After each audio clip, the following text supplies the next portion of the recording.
दोस्तों नमस्कार।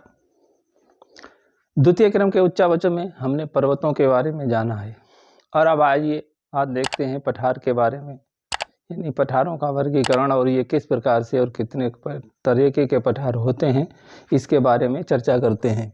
तो दोस्तों पठारों का हम वर्गीकरण दो प्रकार से कर सकते हैं।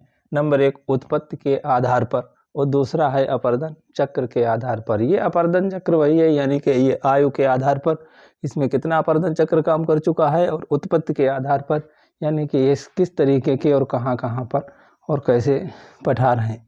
तो उत्पत्ति के आधार पर हमारे पठारों का पहला क्रम है कि अंतर पर्वतीय पठार, यानी वे पर्वतों के साथ में जो पठार बनते हैं और जिनके चारों ओर पर्वत होते हैं उन पठारों को अंतर पर्वतीय पठार कहते हैं।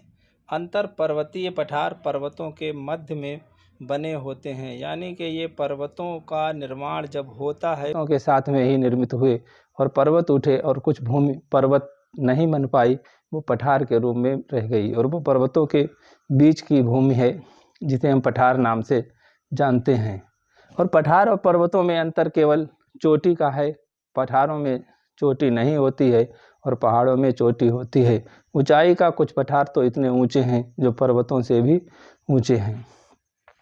तो दोस्तों इन पठारों में सबसे महत्वपूर्ण यानी सबसे अच्छा उदाहरण जो दिया जा सकता है वो पामीर का पठार है, जहाँ के जिसके चारों ओर पर्वत हैं और ये हिमालय पर्वत में स्थित है। अगला है हमारा गिरिपद पठार। ये पठार ऐसे होते हैं जिनकी एक साइड में तो पर्वत होता है और एक साइड में खुला मैदान या सागर कुछ भी हो सकता है।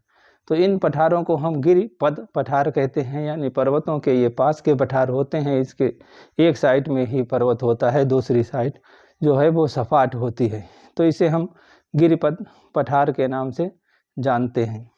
और अगला हमारा पठार है महाद्वीपीय पठार। ये महाद्वीपीय पठार वह पठार हैं जो कि महाद्वीपों के बीच में पाए जाते हैं, यानी इनके चारों ओर जो है वो कोई पर्वत नहीं होता है। पहले पठार के चारों ओर पर्वत होता है, दूसरे के एक साइड में पर्वत होता है और तीसरे ये महाद्वीपीय पठार हैं, यानी किसी भी साइड में पर्वत नहीं होता है और ये महाद्वीपों के बीच में पाए जाते हैं, इसलिए इन्हें महाद्वीपीय पठार कहते हैं। और अगला पठार हमारा है ये गुंबदाकार पठार, यानी ये गुंबदाकार पठार वह पठार हैं ये जो लावा द्वारा निर्मित होते हैं। जब लावा क्रस्ट में नीचे से ऊपर उठने का प्रयास करता है और वो उठ नहीं पाता है तो वो भूमि को गुंबद के आकार में ऊंची उठा देता है। यही अगर बहुत ज़्यादा ऊंची भूमि उठ जाती है तो इसे हम गुंबदाकार पर्वत कहते हैं, और इसकी ऊंचाई जब कम रहती है तो हम इसे गुंबदाकार पठार के नाम से जानते हैं। वहीं ज्वालामुखी पठार है। ये ज्वालामुखी पठार भी ज्वालामुखी लावा के निकलने से होता है और इस लावा का जब निक्षेप अपरिमित रूप से होता है तो हम इसे लावा निर्मित पठार कहते हैं। और ये लावा निर्मित पठार वह पठार हैं जिनकी उत्पत्ति ज्वालामुखी क्रिया के कारण होती है, यानी ज्वालामुखी क्रिया नहीं हो पाती है और इस ज्वालामुखी क्रिया से जो लावा ऊपर निकल आता है उससे पर्वत ना बन के एक पठार का निर्माण हो जाता है, तो हम इसे ज्वालामुखी पठार के नाम से जानते हैं। वहीं अपर्दन चक्र के आधार पर जो पठार बनते हैं उन पठारों में एक पठार जो है वो तरुण पठार है, यानी कि ये वह पठार है जो कि ऊंचाई पर है और जिस पर अपर्दन चक्र इस समय अपनी पूर्ण शिद्दत के साथ कार्य कर रहा है, यानी अपर्दन चक्र तेज है और इनका ये ऊंचाई अधिक है और ढाल खूब मिलता है, तो अपर्दन चक्र इन पर कटाव खूब कर रहा है। तो ये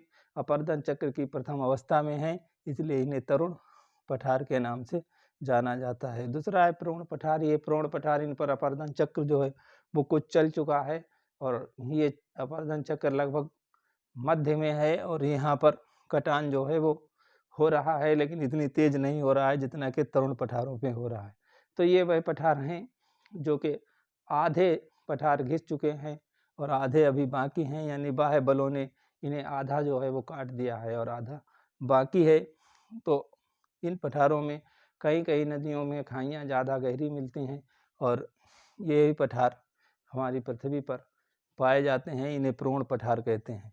तीसरे क्रम का पठार है जो जीर्ण पठार है, यानी कि ये पठार जीर्ण शीर्ण हो चुका है, यानी ये बहुत ही कट चुका है, तो इस पठार को हम जीर्ण पठार के नाम से जानते हैं।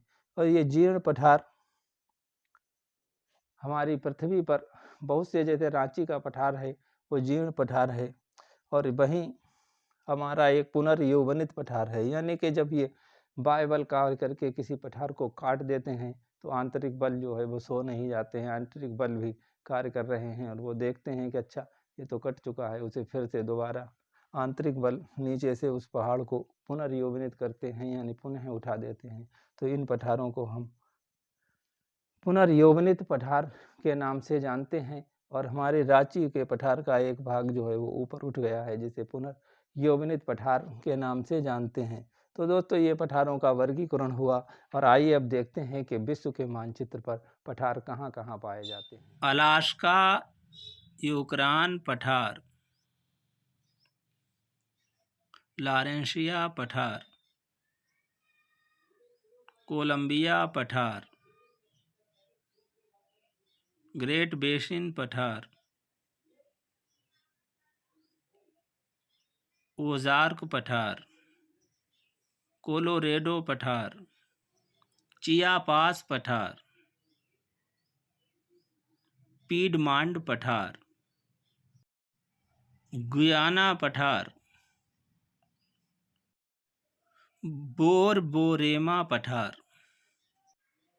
बोलीविया पठार, मोंटोग्रासो पठार, ब्राजील पठार, पेंटागोनिया पठार, मध्य साइबेरियाई पठार, मंगोलिया पठार, टकलामकान पठार, कोतार पठार, शान पठार, मेघालय पठार, छोटा नागपुर पठार, तिब्बत पामीर का पठार, दक्कन का पठार, पोतावर पठार, ईरान का पठार, एशिया माइनर पठार, अनातोलिया का पठार, लीबिया पठार, ओबिसिनियाई पठार, उबांगी पठार, बाई पठार, अदामावा पठार, अहागार पठार, तासिली पठार, मेसेटा पठार,